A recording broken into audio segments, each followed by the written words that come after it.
SIR കരട് പട്ടിക പ്രകാരം സംസ്ഥാനത്ത് ഹിയറിംഗിന് ഹാജരാകേണ്ടത് 20 ലക്ഷം പേർ. ഡിസംബർ 19 വരെയുള്ള കണക്കനുസരിച്ചാണ് 20 ലക്ഷം പേർ ഹാജരാകേണ്ടി വരിക. പുതിയ കണക്ക് തെരഞ്ഞെടുപ്പ് കമ്മീഷൻ ഇതുവരെ പുറത്തുവിട്ടിട്ടില്ല.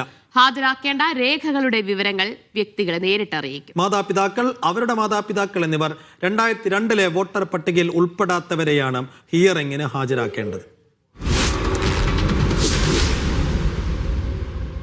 സാജിദ് അജ്മൽ വിശദാംശങ്ങൾ നൽകും. സാജിദ്, ഇനിയിപ്പോൾ നമ്മുടെ മുന്നിലുള്ള ആളുകളുടെ മുന്നിലുള്ള കടമ്പ എന്ന് പറയുന്നത് പേരില്ല എങ്കിൽ അതിനകത്ത് പേര് ചേർക്കുക എന്നുള്ളതാണ്. അപ്പോൾ BLOമാർ വന്ന സമയത്ത് കാണാത്ത ആളുകൾ, ഇവിടെ ഉണ്ടാകാത്ത ആളുകൾ, അൺട്രേസബിളായ ആളുകൾ, ഇതുവരെ പേരില്ലാത്ത ആളുകൾ, ഇവരൊക്കെ എന്താണ് ചെയ്യേണ്ടത്? ഹിയറിംഗ് എങ്ങനെയാണ് നടക്കുക?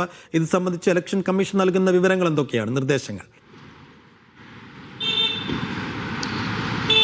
സൈഫുദ്ദീൻ ജിൽസി, ഏറ്റവും പ്രധാനപ്പെട്ട ഒരു കാര്യം എന്ന് പറയുന്നത്, ഇപ്പോൾ നമ്മൾ റിപ്പോർട്ട് ചെയ്യാൻ പോകുന്നത് ഈ കരട് പട്ടികയിൽ നിന്ന് പുറത്താക്കപ്പെട്ട ആളുകളുടെ അല്ല. സൈഫു ചോദിച്ചത് പുറത്താക്കപ്പെട്ട ആളുകൾ എന്ത് ചെയ്യും എന്നുള്ളതാണ്. സ്വാഭാവികമായും അവർക്ക് അവരുടെ രേഖകൾ ഹിയറിങ്ങിന് ഹാജരാക്കി വോട്ടർ പട്ടികയിൽ, അന്തിമ വോട്ടർ പട്ടിക ആകുമ്പോഴേക്ക് ഉൾപ്പെടുത്താൻ ഉള്ള ശ്രമം നടക്കുക എന്നുള്ളതാണ്.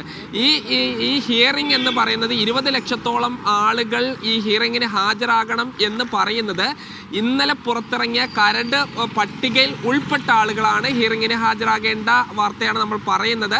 അതായത് ഈ ആളുകളെ കൂടി, ഈ ഹിയറിങ്ങിന് ഹാജരാകേണ്ട ആളുകളെ കൂടി ഈ പുറത്ത് നിർത്തിയാണ് ഈ വോട്ടർ പട്ടിക പ്രസിദ്ധീകരിച്ചെങ്കിൽ അത് 45 ലക്ഷത്തോളം ആളുകൾ ആകുമായിരുന്നു എന്നുള്ളതാണ്. ഇപ്പോഴെന്തായാലും ഈ ആളുകളെ ഉൾപ്പെടുത്തിയിട്ടുണ്ട്. പക്ഷെ അവർ ഈ രേഖകൾ ഹാജരാകണം, ഹിയറിങ്ങിന് ഈ പങ്കെടുക്കണം.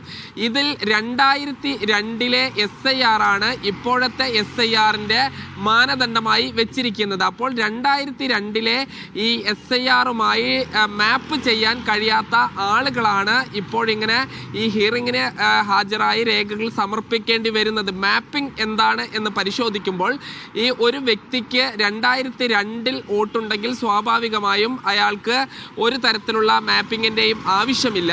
2002 വോട്ടില്ലാത്ത ദിവ്യ, സൈഫുദ്ദീൻ എന്നെ പോലുള്ള ആളുകൾ ആണെങ്കിൽ നമ്മുടെ മാതാപിതാക്കളോ ഇല്ലെങ്കിൽ മുത്തച്ഛനോ മുത്തശ്ശിയോ 2002 വോട്ടർ പട്ടികയിൽ ഉള്ള ആളുകളാണെങ്കിൽ അവർക്കും പ്രശ്നങ്ങളില്ല. അവരും ഈ കരട് വോട്ടർ പട്ടികയിൽ ഉൾപ്പെടുകയും അവർക്ക് ഇനി പ്രത്യേകിച്ച് രേഖകൾ ഹാജരാക്കാതെ തന്നെ അന്തിമ വോട്ടർ പട്ടികയിലേക്ക് ഉൾപ്പെടും.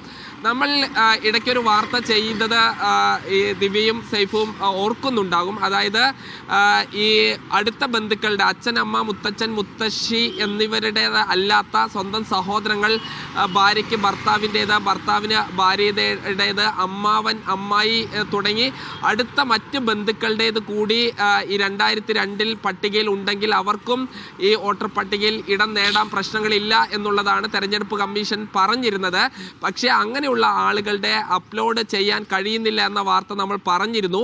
അതിനുശേഷം മുഖ്യ തെരഞ്ഞെടുപ്പ് ഓഫീസറുടെ നിർദ്ദേശപ്രകാരം ഇത് ഈ പ്രോപ്പർ ചാനലിലൂടെ അപ്ലോഡ് ചെയ്യുന്നതിന് പകരം മറ്റ് ഈ ഫോട്ടോ, എന്യൂമറേഷൻ ഫോമിൻ്റെ ഇത്തരം ആളുകളുടെ ഫോട്ടോ ഈ BLO ആപ്പിൽ അപ്ലോഡ് ചെയ്തിരുന്നു.